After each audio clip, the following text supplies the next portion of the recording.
For today's work, you will need a citrus fruit, I'm using a mandarin orange, or a hard-boiled egg, or some crayons with the paper wrapping on them. So any one of these 3 items will work for today's activity. Today we're going to do some peeling, which is a great skill to develop the small little muscles in your fingers and hands. It's called fine motor skills. So if you decide to work with a citrus fruit today, the first thing that you need to do is remove the orange peel. This is the peel. It's this waxy coating along the outside of the orange. Inside is the fruit. Now to start off, I recommend using your counting finger and your thumb. And you're going to hold the orange in one hand and use your 2 fingers and rip open a little hole, just like this. So getting it started seems to be the trickiest part, but once you have that first peel, it gets a lot easier from there. So I have this bowl right here. I'm going to take all of the peels and just put them inside of the bowl. Sometimes I can get a really big peel like this. Sometimes just a little smaller peel like this. So you're going to take all of the peel off, and you can see the inside of the fruit is right here. This is the part that you eat. So keep peeling. You want to remove all of that orange waxy coating that's on the outside. Put all the peel in the bowl, and then turn the orange around. Make sure that there's no leftover peel hiding anywhere, and you have one final step. Now you have to divide the orange. So you can break it. And do you see all these little sections of the orange that just come right off? You can peel these off, make a little pile. This is the part of the orange that is good to eat. Oh, and sometimes in the middle, I notice that there's a little bit of extra peel that needs to be taken off right here. The little inside middle part, that can just go with the peels. And then keep dividing the orange. These are called sections. And there you go. Now your citrus is ready to eat. If you decide to work with a hard-boiled egg today, just make sure that it's nice and cool. So have your grown-up place it in an ice bath for a couple of minutes or even the refrigerator. So once you have a cool hard-boiled egg, the first thing that you need to do is remove the shell. Now in order to do that, you're going to take the egg and tap, tap, tap, and roll on a flat surface. Roll it. And do you see how the shell is starting to crack? So I have this bowl right here, and as the shell cracks, I'm just going to peel it off. You can put the peel, the shell, inside of the bowl like this.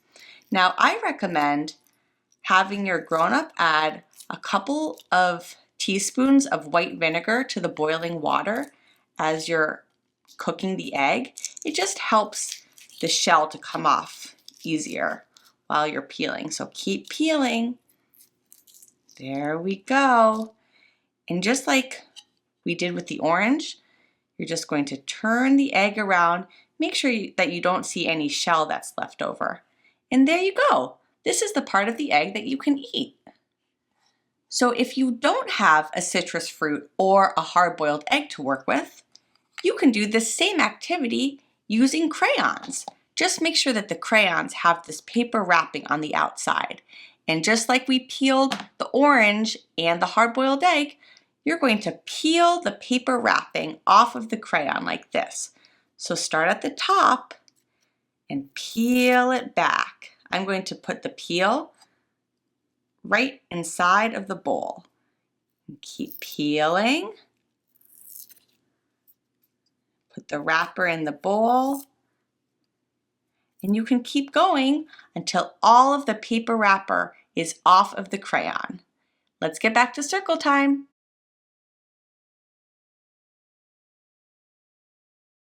Get out.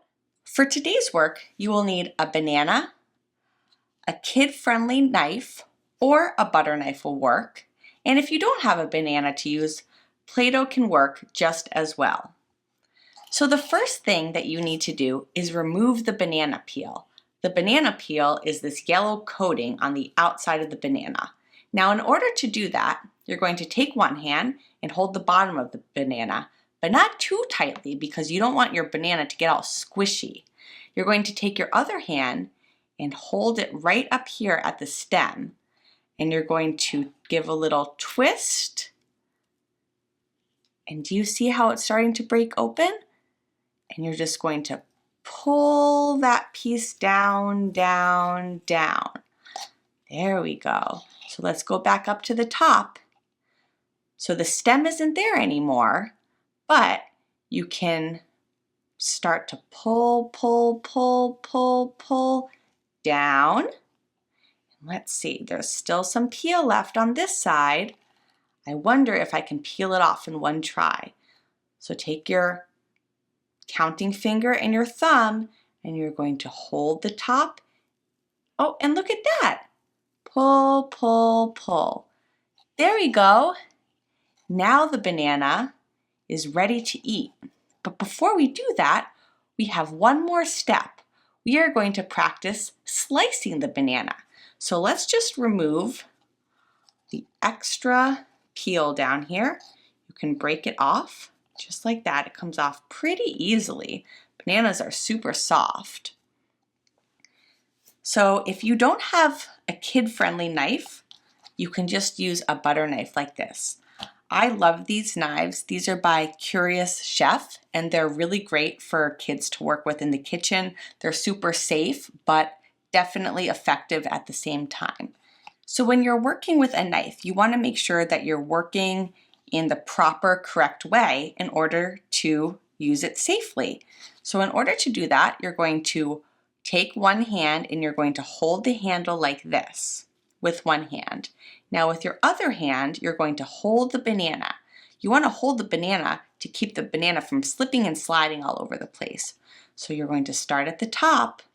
Make sure that this hand is back here while you're using your knife. And you're going to push down, and again, and again, and just keep slicing the banana into small pieces. Keep going. A couple more. Now, as you get closer to the end, you want to make sure that your fingers don't get in the way of your knife. So keep them out of the way. There you go, friends. Now this banana is ready to eat. And if you don't have a banana, you can just practice slicing Play-Doh. Play-Doh is nice and soft, very similar to a banana. So let's roll this Play-Doh out into the shape of a banana. And let's take the knife, and remember, you're going to hold the Play-Doh on one end, and you're going to hold the knife like this in the other, and slice, slice, slice, slice. Just keep those fingers out of the way. Let's get back to circle time.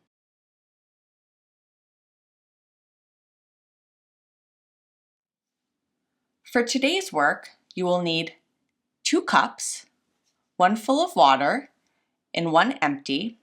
You can also use 2 bowls or 2 water pitchers, and you will also need a sponge. So take your first cup, the one that has water, and you're going to pour the water from this cup into this cup. So when you're pouring, you want to take both of your hands and hold the bottom of the cup like this and lift it up over to the other cup and pour the water in like this. Now this cup is empty and this cup is full of water. So let's practice pouring the water from this cup back to the first cup. So take both of your hands and you're going to hold the bottom of the glass, lift it up, and hold it over the top of the other cup and pour it in. As you're pouring, if any water spills, take your sponge and you can just wipe up the water. Maybe some of the water is dripping down the glass. You can wipe it up there. And you can also use dried beans or uncooked rice and practice pouring that instead of the water or in addition to the water. Let's get back to circle time.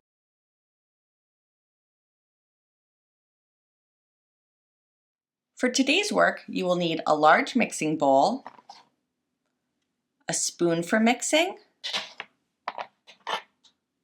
a butter knife, some measuring cups, and some measuring spoons, as well as a variety of dry ingredients. So I'm using flour, but you can also use salt or baking soda or sugar or baking powder. It's totally up to you. Today we're going to practice our mixing skills. So the first thing to do is take a measuring cup and get a scoop of whatever ingredient you're using. So like I said, I have flour. Now before I pour this flour into the bowl, I need to level it off. So as you can see, this flour is kind of overflowing the cup. It's not even on the top. So in order to do that, you're going to take your butter knife and you're just going to scrape the butter knife across the top like this. So scrape it up and back, and look at that. Now the top is nice and even and the flour is right inside of the cup like this. So once you've leveled it off, you're going to pour it into the mixing bowl and give a little tap, tap, tap. Make sure all the flour is out. Now let's do the same thing with the other cup of flour. So look at this. The flour is all bumpy on the top. It's not even and smooth. So we're going to level it off. Take the butter knife and you're going to scrape up and back. There you go. Now this cup is ready to get poured in with the other cup. Tap, tap, tap, tap. Now you can also add some spoonfuls. This is a teaspoon right here, but this also needs to be leveled off.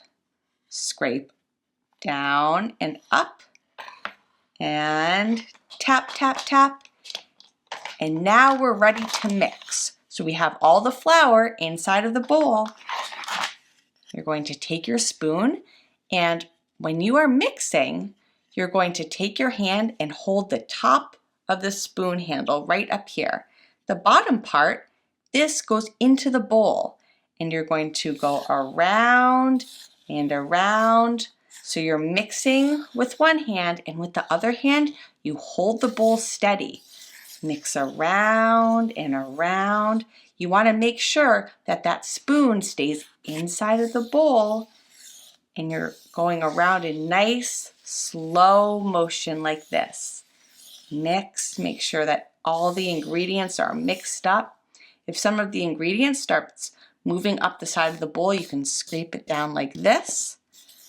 Mix and mix. Let's get back to circle time.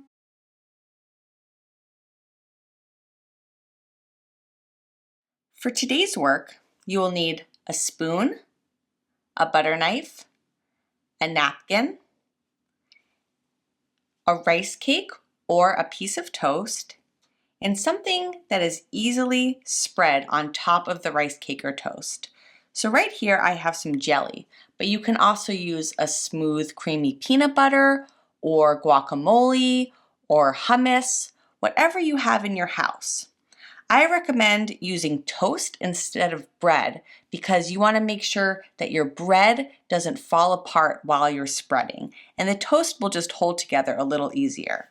So let's see, I'll be working with a rice cake and some jelly. Now the first thing to do is take your spoon, and I'm going to scoop the jelly and plop it on top of the rice cake like this. So let's see.